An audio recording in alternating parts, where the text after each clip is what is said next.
നമ്മൾ ഇവിടെ നിന്ന് പോകുമ്പോൾ ഒന്ന് നമ്മൾ കൊണ്ടുപോകുന്നു. അതുകൊണ്ട് ജീവിതത്തെ സമ്പന്നമാക്കുക, കർത്താവിനോടുകൂടി ജീവിതത്തെ ആസ്വദിക്കുവാനും കർത്താവിനോടുകൂടി ജീവിതത്തെ ആഘോഷമാക്കുവാനും നമുക്ക് കഴിയുമ്പോഴാണ് സ്വർഗം തുറക്കപ്പെടുന്നതും സ്വർഗരാജ്യം നമുക്ക് വേണ്ടി കാത്തിരിക്കുന്നതും.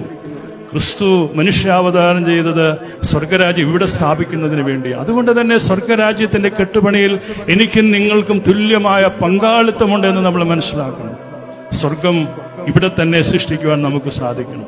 നമുക്ക് ദൈവം നൽകുന്ന സ്വർഗത്തെ നരകപൂർണമായി നാം മാറ്റുകയാണ് പലപ്പോഴും നമ്മുടെ ജീവിതം കൊണ്ടും പ്രവർത്തനം കൊണ്ടും നമ്മൾ ചെയ്തുകൊണ്ടിരിക്കുന്നത്.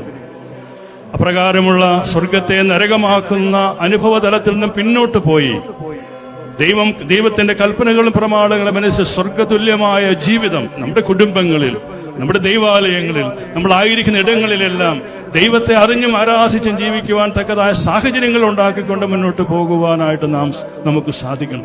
സംഘർഷത്തിന്റെ സാധ്യതകളല്ല, സ്നേഹത്തിന്റെയും സൗഹാർദ്ദത്തിന്റെയും ആത്മീയതയുടെയും സാഹചര്യങ്ങളാണ് നമുക്ക് വേണ്ടത്. അപ്രകാരം ക്രിസ്തു സ്നേഹത്തിൽ പൂർണ്ണമായി ജ്വലിച്ചു നിൽക്കുന്ന അനുഭവമുള്ളവരായി തീരുവാൻ ഈ മൃതന്മാരുടെ ഓർമ്മ നമുക്കൊരു നല്ല ഒരു മാതൃകയായി തീരട്ടെ എന്ന് നമുക്ക് പ്രാർത്ഥിക്കാം.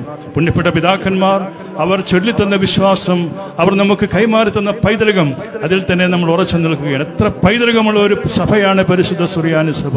ആയിരക്കണക്കിന് മൃതന്മാരുടെ പേരുകളാണ് ഇന്നിവിടെ ഓർക്കപ്പെട്ടിട്ടുള്ളത്. എത്ര സന്തോഷത്തോടു കൂടിയാണ് അവരുടെ എല്ലാം പേരുകൾ ഓർക്കുമ്പോൾ അവരുടെ ആത്മാക്കൾ സന്തോഷിക്കുന്നത്.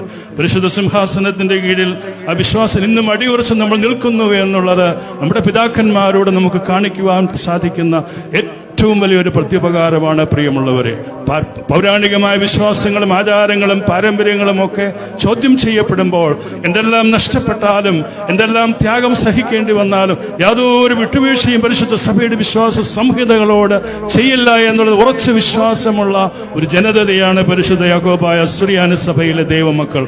അവരെത്ര പേരുണ്ടെന്നുള്ളതല്ല, അത്രമേൽ മഹത്തരമായ ഒരു പാരമ്പര്യം പേറുന്ന ഒരു സഭയാണ്. 2000-ലധികം പഴക്കമുള്ള ഒരു സിംഹാസന സ്ഥാപന ദിനത്തെ ആ വിശ്വാസത്തിൽ നിലകൊള്ളുന്ന സഭ എന്നുള്ള നിലയിൽ നമുക്ക് ആചരിക്കുവാനും അനുഷ്ഠിക്കുവാനും പത്രിക ദിനമായി കൊണ്ടാടുവാനും സ്വർഗത്തിലെ ദൈവം നമുക്ക് ഭാഗ്യം തന്നല്ലോ. പ്രിയ പിതാക്കന്മാരുടെ മക്കളും കൊച്ചുമക്കളും എന്നുള്ള നിലയിൽ തലമുറയായി നമ്മളിത് കൈമാറുമ്പോൾ നമുക്ക് നമ്മുടെ പിതാക്കന്മാരുടെ ശ്രേഷ്ഠമായ വിശ്വാസം, അവർ വരിച്ച ത്യാഗം, അതെല്ലാം ഓർത്തുകൊണ്ട് അവരെ നമുക്ക് ദൈവസന്നിധിയിൽ സമർപ്പിച്ചുകൊണ്ട് പ്രാർത്ഥിക്കാം. അവരുടെ ആത്മാക്കൾക്ക് സ്വർഗത്തിലെ ദൈവം നിത്യമായ ശാന്തി പകർന്നു നൽകട്ടെ എന്ന് പ്രാർത്ഥിക്കുന്നതോടൊപ്പം നമ്മുടെ ജീവിതത്തെയും ക്രിസ്തുവിനോട് ചേർത്ത് വെച്ച് ആഘോഷമാക്കി തീർക്കുവാൻ, കർത്താവിന്റെ കൽപ്പനകളും പ്രമാണങ്ങളും അനുസരിച്ച് ജീവിക്കുവാൻ, ദൈവസ്നേഹത്തിൽ നിറഞ്ഞു കവിയുന്ന ജീവിത അനുഭവമുള്ളവരായി വ്യക്തികളായും കുടുംബങ്ങളായും ഇടവകയായും നമുക്ക് മുന്നോട്ട് പോകുവാൻ സാധിക്കട്ടെ.